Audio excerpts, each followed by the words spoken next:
आदरणीय अध्यक्ष महोदय, ये सदन का सौभाग्य है कि आप दूसरी बार इस आसन पर विराजमान हो रहे हैं। आपको और इस पूरे सदन को मेरी तरफ से मैं बहुत बहुत बधाई देता हूं।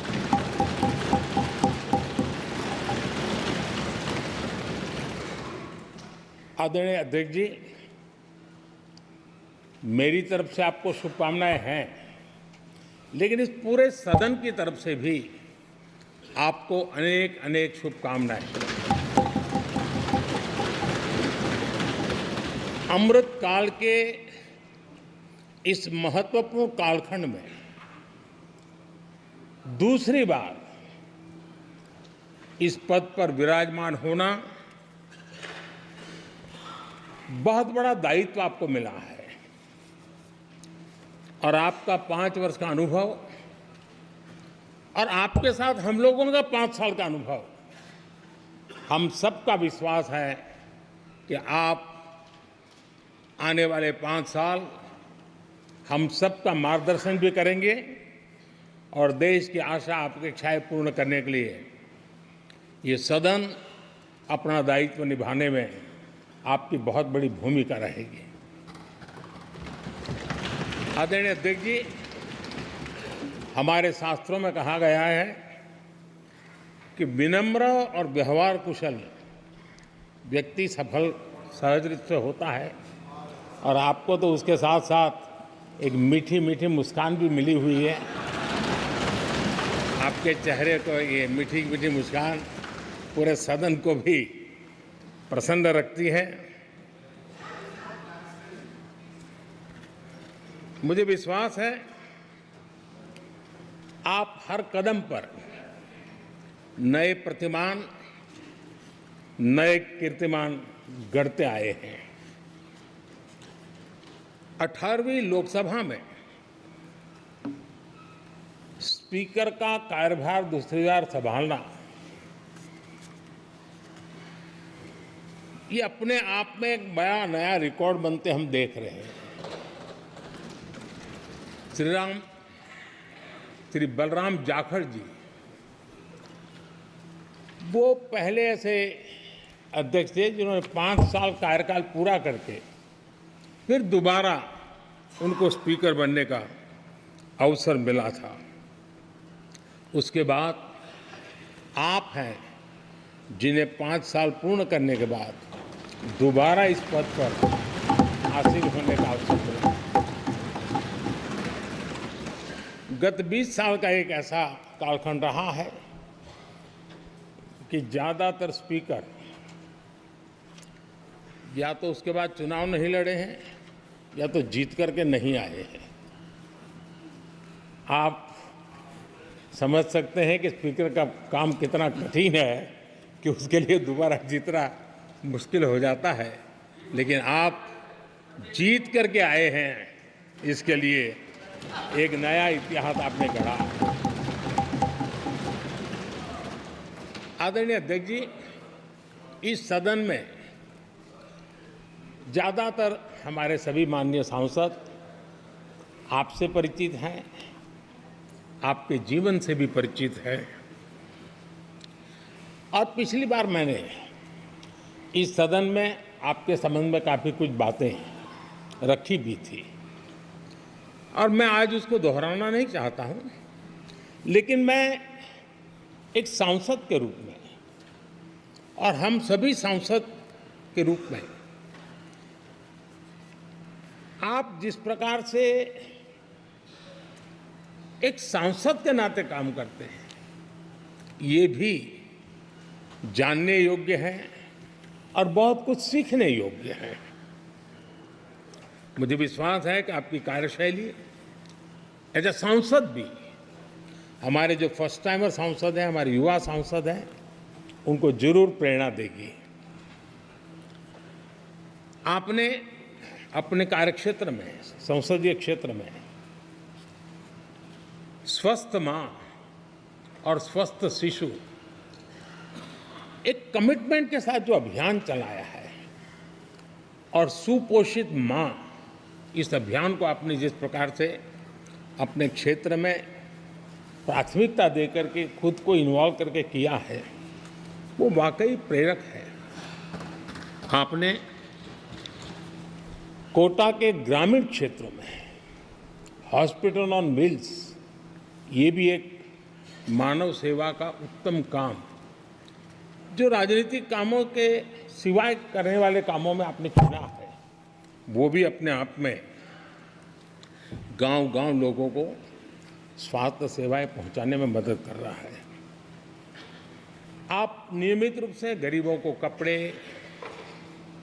कंबल, मौसम के अनुसार छाता की जरूरत है छाता, जूते, ऐसी अनेक सुविधाएं समाज के आखिरी तबके के जो लोग हैं उनको खोज करके पहुंचाते हैं। खेलों में प्रोत्साहन देना आपके क्षेत्र के युवकों में, यह आपने एक प्राथमिकता के रूप से काम उठाया है। आपके पिछले कार्यकाल में 17वीं लोकसभा में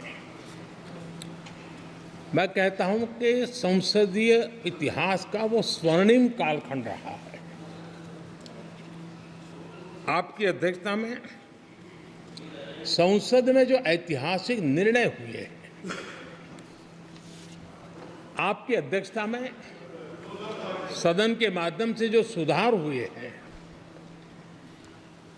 ये अपने आप में एक सदन की भी और आपकी भी विरासत है।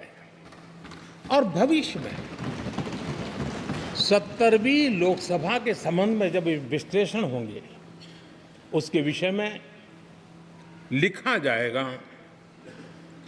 तो भारत के भविष्य को नई दिशा देने में आपकी अध्यक्षता वाली 70वीं लोकसभा की बहुत बड़ी भूमिका रही है। आदरणीय अध्यक्ष जी, 17वीं लोकसभा में नारी शक्ति वंदन अधिनियम 2023, जम्मू कश्मीर पुनर्गठन विधेयक, भारतीय न्याय संहिता, भारतीय साक्ष्य बिल, भारतीय नागरिक सुरक्षा संहिता, सामाजिक सुरक्षा संहिता, digital personal data protection bill, मुस्लिम महिला विवाह अधिकार संरक्षण विधेयक,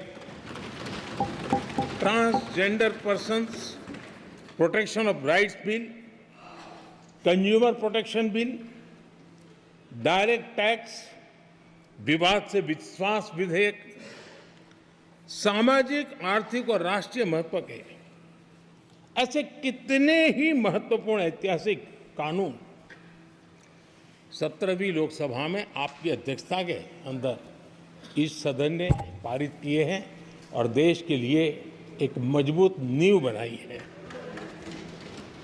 जो कार्य आजादी के 70 साल में नहीं हुए, आपकी अध्यक्षता में इस सदन ने इसको करके दिखाया।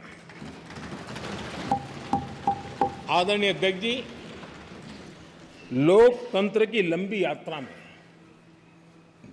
कई पड़ाव आते हैं। कुछ अवसर ऐसे होते हैं जब हमें कीर्तिमान स्थापित करने का सौभाग्य मिलता है। 17वीं लोकसभा में उपलब्धियां, मुझे पूरा विश्वास है देश आज भी और भविष्य में उसका गौरव करेगा। आज देश अपनी आकांक्षाओं की पूर्ति के लिए भारत को आधुनिक बनाने की दिशा में जब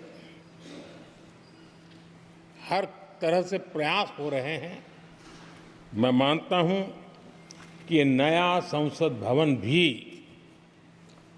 अमृतकाल के भविष्य को लिखने का काम करेगा और वो भी आपकी अध्यक्षता में। नए संसद भवन में हम सबका प्रवेश आपकी ही अध्यक्षता में हुआ और आपने संसदीय कार्यप्रणाली को प्रभावी और जिम्मेदार बनाने का कई महत्वपूर्ण फैसले लिए हैं और इसलिए लोकतंत्र को मजबूती देने में मदद मिली है। लोकसभा में हम पेपरलेस डिजिटल व्यवस्था से आज काम कर रहे हैं। पहली बार आपने सभी माननीय सांसदों को ब्रीफिंग के लिए एक व्यवस्था खड़ी की। इससे सभी माननीय सांसदों को भी आवश्यक रेफरेंस मटेरियल मिला। उसके कारण सदन की चर्चा अधिक पुष्ट हुई और ये आपका एक अच्छा इनिशिएटिव था जिसने सांसदों में भी विश्वास पैदा किया। हाँ, मैं भी कुछ कह सकता हूँ, मैं भी अपने तर्क दे सकता हूँ। तो एक आपने अच्छी व्यवस्था को विकसित किया है।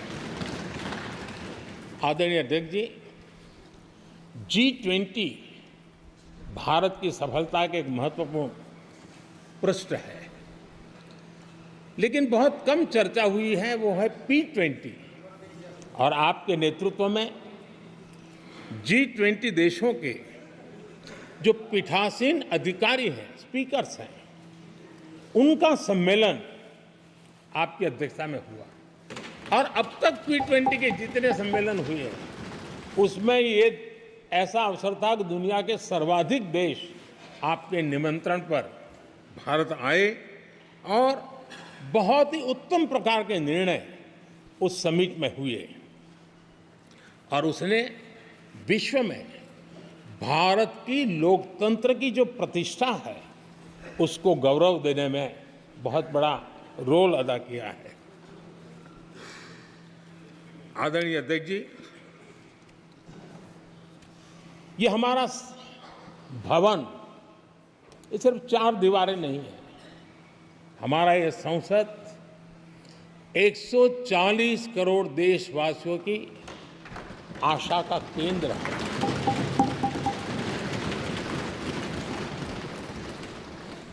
संसद की कार्यवाही,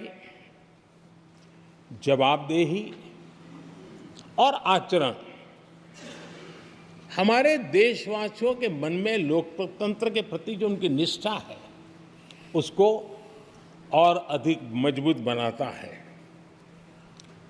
आपके मार्गदर्शन में 17वीं लोकसभा उसकी प्रोडक्टिविटी 25 साल के हाईएस्ट लेवल पर 97% रही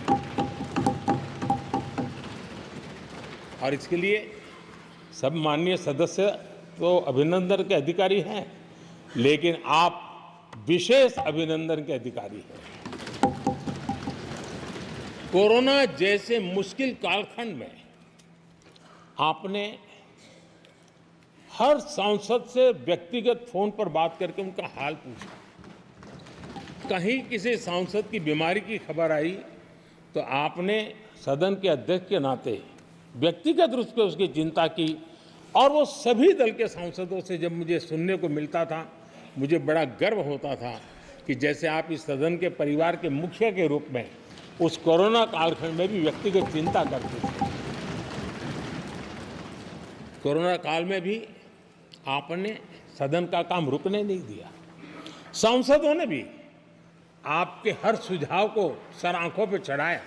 किसी को ऊपर बैठने के लिए कहा तो वो वहां जाके बैठा, किसी को दूसरे जगह पे जाके बैठने के लिए कहा तो वो भी बैठा, लेकिन देश के काम को किसी ने रुकने नहीं दिया। लेकिन आपने ये जो फैसले किए उसका परिणाम है कि हम उस कठिन कालखंड में भी कार्य कर पाए। और एक खुशी की बात है कि कोरोना काल में सदन ने 170% प्रोडक्टिविटी, ये अपने आप में दुनिया के लिए एक बहुत बड़ी खबर है। आदरणीय अध्यक्ष जी, हम सब चाहते हैं कि सदन में आचरण, सदन के नियमों का पालन हम सब करें और आपने बड़े सटीक तरीके से, संतुलित तरीके और कभी कभी कठोरता के साथ भी फैसले लिए हैं। मैं जानता हूं कि ऐसे निर्णय आपको पीड़ा भी देते हैं, लेकिन सदन की गरिमा और व्यक्तिगत पीड़ा में आपने सदन की गरिमा को पसंद किया और सदन की परंपरा को बनाने का प्रयास किया। ये साहसपूर्ण काम के लिए भी आदरणीय अध्यक्ष जी, आप अभिनंदन के अधिकारी हैं। मुझे विश्वास है आदरणीय अध्यक्ष जी, आप तो सफल होने ही वाले हैं, लेकिन आपकी अध्यक्षता में यह 18वीं लोकसभा भी बहुत सफलतापूर्वक देश के नागरिकों के सपनों को पूर्ण करेगी। मैं फिर एक बार आपको इस महत्वपूर्ण दायित्व के लिए और देश को विकास की नई ऊंचाइयों पर ले जाने वाले इस सदन की अध्यक्षता के लिए हृदय से बहुत बहुत शुभकामनाएं देता हूं, बहुत बहुत बधाई देता हूं।